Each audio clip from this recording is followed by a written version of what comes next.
कोणाच्याही सावलीखाली उभा राहिल्यावर स्वतःची सावली कधीच निर्माण होत नाही. स्वतःची सावली निर्माण करण्यासाठी स्वतः उन्हात उभे राहावे लागते.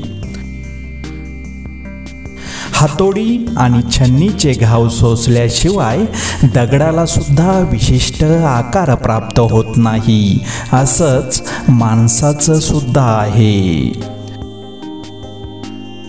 जीवनात आज आलेल्या परिस्थितीशी जो संघर्ष करील त्यालाच उद्याचं सुख अनुभवायास मिळेल.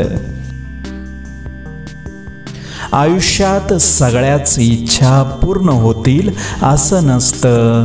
काही अपूर्ण असलेल्या इच्छासुद्धा जगण्याची उमेद देतात.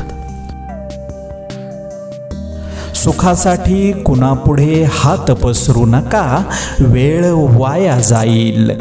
त्यापेक्षा दुःखाशी दोन हात करा, चांगली वेळ येईल.